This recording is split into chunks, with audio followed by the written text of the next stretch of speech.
you got to show up in the communities, you got to answer questions, you got to shake hands, you got to tell them about your background, your family, your accomplishments, and your vision.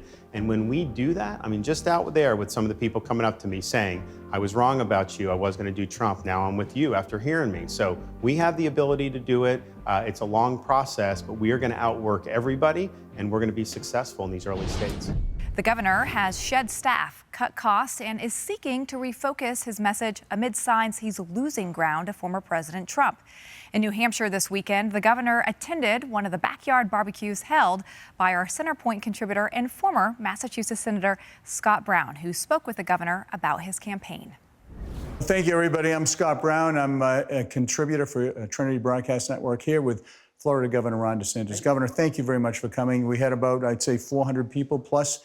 Yeah. You spent a good 45 minutes answering questions. A couple of the folks asked, I thought, some really good questions about, listen, President Trump has a lead now. The race is not tomorrow. As you may or may not remember, I was down 41 points and won by 7. So this race is far from over. But one of the things you did reference, which I thought was very accurate, listen, it's the summertime and people are out. But once fall comes, you know, they're going to be out paying attention. So how do you convince those Trump voters that you're the guy?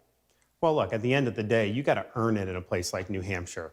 The idea that anyone's entitled to this is nonsense. So you got to show up in the communities, you got to answer questions, you got to shake hands, you got to tell them about your background, your family, your accomplishments, and your vision.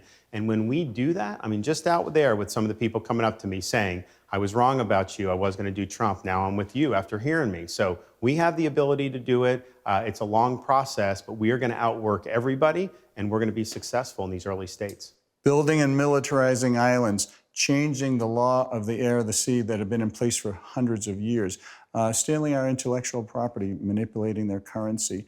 What do we do about China in terms of trying to make sure that they're a world partner instead of a world antagonizer? Well, look, I think that they're on a path to eclipse the United States. I think that's what Xi Jinping wants to do. And part of that is because we've not done enough to project military power in the Pacific. We need to do more. Our Navy is at one of the lowest levels in our lifetime. We're at like 280 ships. Reagan had at almost 600 ships. We got to be working with Japan, Korea, India, Australia, those countries there to deter Chinese aggression. I think one of the issues with China, though, that's different from some of our adversaries in the past is their economy is gaining on ours, and we have core portions of our society that are dependent on Chinese goods. That is not a position that you want to be in, and so we're going to have to decouple that relationship. That can't happen overnight, but you're thoughtful, you're methodical about making sure we're reshoring our supply chains and critical industries here in the United States. Well, we both served. I'm in the Army. Obviously, you were in the Navy, and I appreciate that service. I did 39 years. And one of the things that is a real problem is obviously the suicide rate in the military. And a lot of those officers and enlisted folks who are choosing to end their life have not even served on active duty. How do you feel we can address that very important issue? Well, we have to identify kind of one of the failed approaches, which is everyone that has an issue, they just give them drugs. That has not worked. And I'm not saying there aren't instances where it could be, but that's been the default. And so we've looked for alternative therapies like service dogs, pairing veterans who are having mental health problems, post-traumatic stress with that, and then just mobilizing the community, because there's so many groups out there that are looking to help veterans.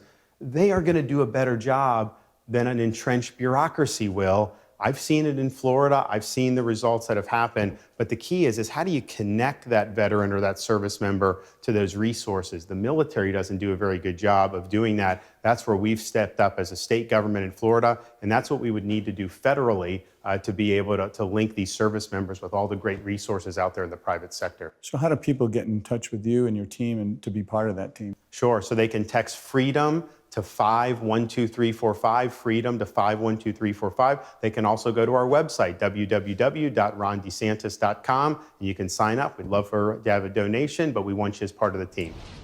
And Scott Brown joins us now. Senator, welcome back to the show. Good to see you. It's great to see you too, Lindsay. Okay, so great interview with DeSantis there, but we learned over the weekend that President Trump has spent over $40 million so far of his campaign funds on legal expenses. You had over 400 people at your event this weekend with DeSantis. Did that make them look at DeSantis more seriously, knowing that information? Well, obviously, it plays a role. You would think that he would use that money to actually go after Joe Biden instead of going to pay his legal fees and also going after fellow Republicans. I mean, the old Ronald Reagan philosophy, you know, don't attack your own type of thing. But the fact that not one penny has gone to attack Joe Biden, or not even attack, but just draw the distinctions between the two people, that was surprising. But no, it didn't really come up. I thought DeSantis' answer with regard to President Trump attacking him constantly, I guess in the Iowa speech, he spent about 10 minutes attacking DeSantis. He said, listen, it really doesn't bother me. It's kind of juvenile. But more importantly, he pointed out and drew distinctions between his record and what he wants to do and what President Trump has done or not done. So people really responded to that. So we have seen DeSantis try to revamp his campaign in some ways, as I mentioned before, trying to save money on the other side. But a reporter said this about DeSantis, that he used the trip this weekend to display an altered campaign style that includes a little more personality, a little less wonkery, more backslapping, and more running as a determined underdog to the front-running Donald Trump. So, Senator, how was that received? I thought he did a great job. I've seen him now, this will be the third time, and I didn't notice any difference between when I saw him about a month and a half ago. That being said, yes, he stopped and he looked everybody in the eye. He shook everybody's hand. He took picture after picture after picture. And the thing that was really striking is he went for 45 minutes in the sun with a jacket on, answering every question that anyone posed to him. And he didn't kind of beat around the bush. He really went right for the jugular and drew distinctions between him and President Trump. And yeah, I think it's important to be an underdog. I remember when I ran, obviously I was an underdog, and it makes you work harder. And the whole revamping, let's not forget John McCain. John McCain revamped his campaign quite a few times, and he ended up winning New Hampshire, and he ended up winning the nomination.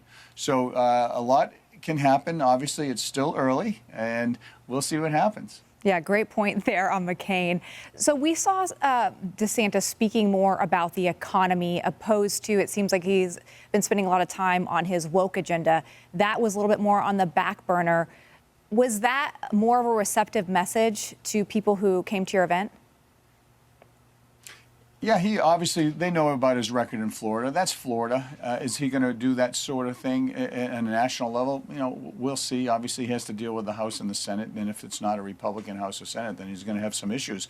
But yes, he's rolling out, obviously, his economic package and his economic policies, I think today, also dealing with some military issues. But yeah, he laid out a very succinct detailed plans on what he would do with regard to the economy. One question that was asked is, hey, listen, you have an opportunity through executive orders. What would be your top three? And I thought he addressed those issues really, really well. So right now, the latest poll from New Hampshire University shows Trump in the lead in New Hampshire at 37%, DeSantis at 23% in second place there. What does he need to do in New Hampshire to make up that divide between now and the primary? Well, I think he's starting to do it, and he realizes that he has basically do what John McCain did. John McCain got a bus, and he went from town to town to town, the McCain Express. And I think DeSantis and every other candidate really need to do that. That's the key to New Hampshire. And obviously you have Iowa, but you know, New Hampshire is the first in the nation primary state. And if you go around and look in people's eyes and shake their hands and visit their businesses and show a sincere interest, you know, the running story is, hey, what do you think about Ron DeSantis? Well, I like him. He's done a lot of good things, but I need to see him 4 or 5 more times, and that is absolutely the case. People take their first in the nation primary status very, very seriously. So that's what he needs to do. And listen, it's getting smaller and smaller, and this thing is far from over. Yeah, and as you've mentioned, you can't make up for being on the ground there in New Hampshire. Let me ask you this before we let you go. Obviously, the fentanyl crisis has been huge in the state of New Hampshire. Is that something that he addressed, and how important is that for voters there? Yeah, he absolutely addressed it. I brought it up because our northern border is open. A lot of those agents went down. I asked him point blank, will you make a commitment to secure our northern border with agents? And he said, absolutely. And addressing the fentanyl problem, yeah, obviously we know where it comes from. It comes from China through the cartels of Mexico. And he said he's going to be very, very diligent in stopping that, almost like lethal in terms of lethal force. And if we find cartel members breaking into our country and selling and hurting our children. That being said, we have other candidates. I think it's important. We have Asa Hutchinson coming tomorrow. We have Tim Scott coming, I think, next week. And then we have Vivek Ramaswamy coming thereafter. So people are starting to pick up the pace. Summer, it was a cool morning this morning, and people are ready to kind of get at it right after school gets started. Then you'll really see things take off. All right. Well, we appreciate your expertise and insight and for bringing us this interview with DeSantis. And like I said, great that you were able to spend so much time with him this weekend at your barbecue. Good to see you, Senator.